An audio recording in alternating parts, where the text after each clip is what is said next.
jangan mudah percaya dengan sosmed, ya.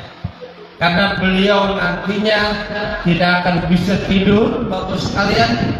Beliau akan menangis, beliau akan merintih kalau waktu dalam 1 minggu tidak minta maaf kepada Abdesi Kabupaten Tangerang, Bapak sekalian. Di desa itu kan negara berarti diwakili oleh kepala desa kan? Iya, iya. Betul kan? Nyatanya dilaporkan kepada perwakilan negara di situ, terima saja.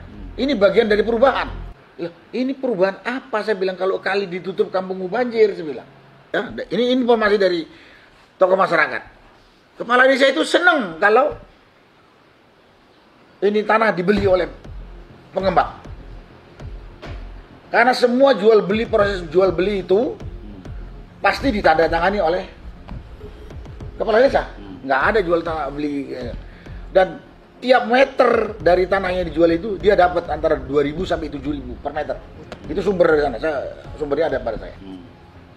Itu belum yang lain, polsek dan sebagainya saya nggak tahu. Tapi kepala desa itu dia bilang katanya, setiap meter tanah yang dijual oleh rakyat kepada pengembang, dia dapat sekitar 2.000 sampai 7.000. Jadi setelah kemarin Pak Said Didu dipanggil, baru dapat surat panggilan, kemudian kita kumpul dan kita katakan Pak Said sesuai dengan hukum yang berlaku, Pak Said ini datang untuk apa? Untuk melaksanakan panggilan kepolisian. Dan pada saat itu kita kumpul di sini di daerah Pejaten. Ada Repli Harun dan segala macam, dan kita mengatakan pekerjaan yang dikerjakan oleh Pak Said Didu kita ambil alih. Jadi kita sekarang membentuk tim advokasi rakyat Tangerang. Tangerang dan ya yang yang terdampak dari PSN itu. Jadi sekarang bukan hanya Pak Said Didu sekarang yang bekerja dan ini tidak sendirian lagi.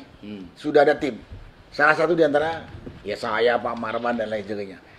Tadi kebetulan saya jalan-jalan ke sana dengan teman ke desa ini, ke desa Lontar, Kecamatan Kemiri, dan ke desa Muncung, Kecamatan Krunjuk. Dari situ saya dapat informasi. Ini malah PIK 2 ya? Ya, kita nggak tahu mau PIK apa saja. Tapi yang jelas begini, ini dipotong Pak Mursalin, saya katakan, saya udah baca juga surat keputusan Menko Perekonomian yang menetapkan PIK 2 sebagai PSN, yang katanya ditetapkan tanggalnya 2 hari setelah pengumuman kemenangan hasil Pilpres ya. Di situ disebutkan luas PIK 2 itu hanya 1.755 hektar. 1.755 hektar. Saya lupa, tapi di dalam 1.755 hektar itu ada area hutan lindung mangrove. Nggak tahu berapa ratus hektar. Ada untuk lapangan golf, ada untuk tempat seperti kebun binatang gitu ya, taman marga dan lain sebagainya. Dan itu ekoturism. Berarti daerah yang dikatakan sebagai PIK 2 PSN itu ya hanya di sebelah timurnya Kali Cisadane atau di sekitar Teluk Naga sana. Di sekitar Teluk Naga sana saja. 1.755. Itulah yang ditetapkan.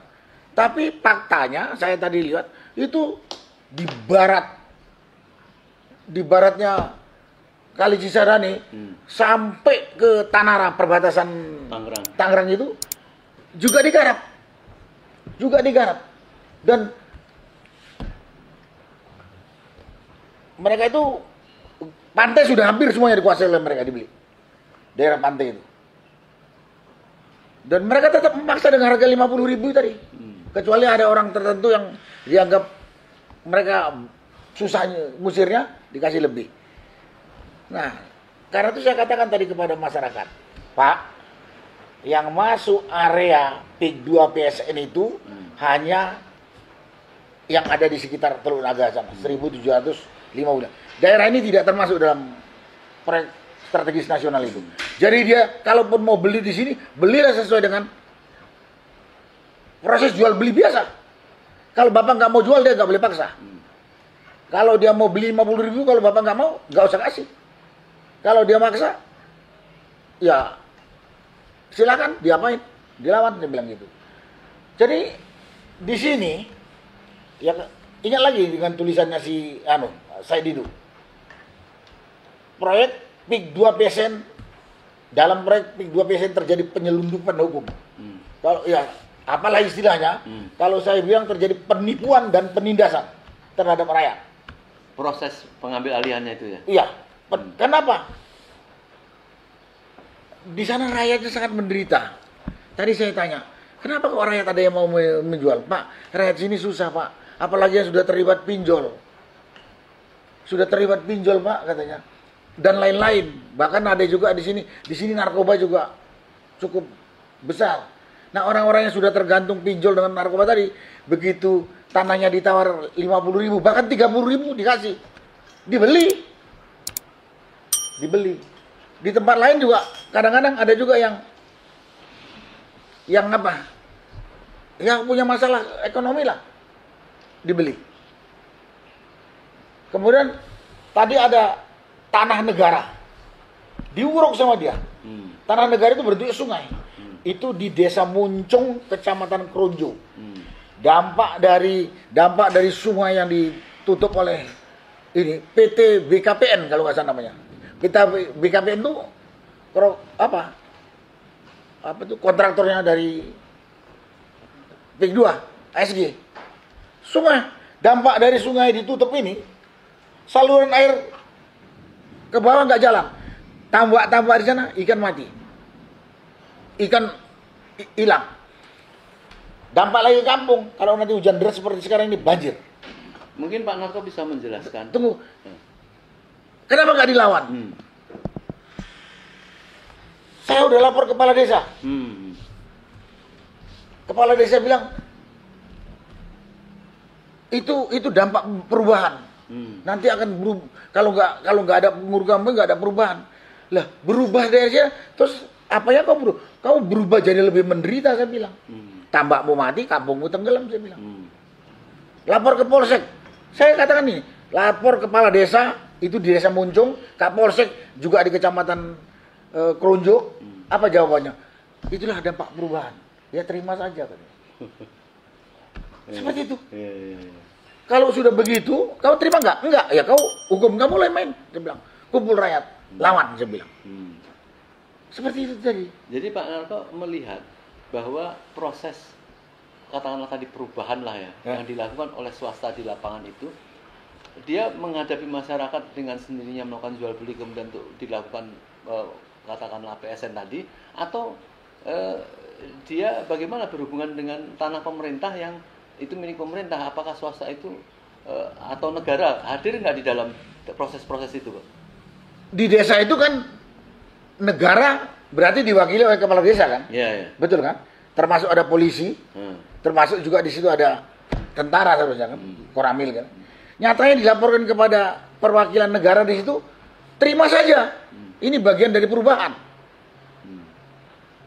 Ya, ini perubahan apa? Saya bilang kalau kali ditutup kampungmu banjir, saya bilang.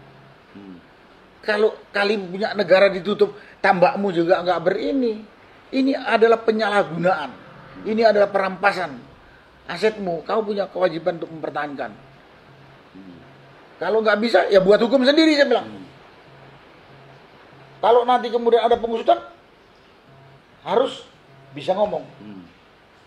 Terus saya katakan kepada masyarakat tadi, para pengembang rakus ini, dengan para pengkhianat rakyat, yaitu tadi kepala desa dengan polisi yang dilaporin nggak peduli, itu saya bilang itu pengkhianat. Ngomong aja saya ngomong, saya bilang. Ini orang-orang itu sangat senang kalau rakyat takut, rakyat nggak bersatu, rakyat bodoh, saya bilang. Karena itu untuk menghadapinya rakyat tidak boleh bodoh, paling tidak tahu aturan, saya katakan. Kemudian rakyat harus berani dengan rakyat bersatu, lawan kezoliman, saya bilang. Karena di luar itu tadi, yaitu perampasan tanah itu udah masif banget. Dan itu sudah berjalan, katanya sudah lebih dari 2 tahun. Jadi ini betul-betul terstruktur, terencana, masif. Terstruktur, iya di situ terlibat kok namanya pemerintah daerah, dari kepala desa, dari camat, sampai ke kepolisian. Terencana, sudah sejak berapa tahun yang lalu penggusuran itu terjadi. Masif, semuanya bekerja sama suaranya. Sama suaranya. Dan dari situ juga saya dapat, ya, ini informasi dari tokoh masyarakat. Kepala desa itu senang kalau ini tanah dibeli oleh pengembang. Karena semua proses jual beli itu pasti ditandatangani oleh kepala desa. Nggak ada jual tanah beli. Dan tiap meter dari tanah yang dijual itu dia dapat antara 2.000 sampai 7.000 per meter. Itu sumber dari sana. Sumbernya ada pada saya. Itu belum yang lain, polsek dan sebagainya saya nggak tahu. Tapi kepala desa itu dia bilang katanya, setiap meter tanah yang dijual oleh rakyat kepada pengembang, dia dapat sekitar 2.000 sampai 7.000 rupiah. Bayangin itu 1 meter, 1 hektar saja dia dapat 700 juta. 1 hektar. Kampung itu sih ribuan hektar. Berapa banyak dia? Makanya makin senang dia dibeli, makin banyak dapat duit si kepala desa. Terjadi kayak Mas Kota kemarin. Dengan adanya Said Didu, berkurangan pendapatannya, dia kriminalisasi Said Didu. Sekarang begitu tahu bahwa Said Didu didukung oleh rakyat dan oleh tokoh-tokoh lain karena dia benar, dia malah mau minta mediasi, tapi ditolak oleh Said Didu. Dan ini akan terjadi yakin, karena rakyat sekarang kita lagi edukasi bahwa namanya proyek PIK 2 PSN itu hanya di sekitar Teluk Naga saja. Tapi di luar itu sudah terbeli. Sudah terbeli. Saya susah kalau nggak ada gambar ini sudah terbeli, tak terbeli. Tapi yang jelas, belinya itu dipaksa. Kan memang kan enggak kok kita beli, bukan kalau saya bilang dirampas atau diserobot atau dicaplok. Enggak, dibeli. Ya sekarang gimana Pak Marwan? Pak Mursalin. Ini barang saya, ya. Saya tahu ini mahal. Kemudian saya beli ya 1.000, enggak boleh. Tapi paksa beli, katanya. Sampai beli. Ini bukan beli kan namanya. Walaupun sampai bayar 100.000, padahal ini harganya 100.000. Ini kan perampasan. Terjadi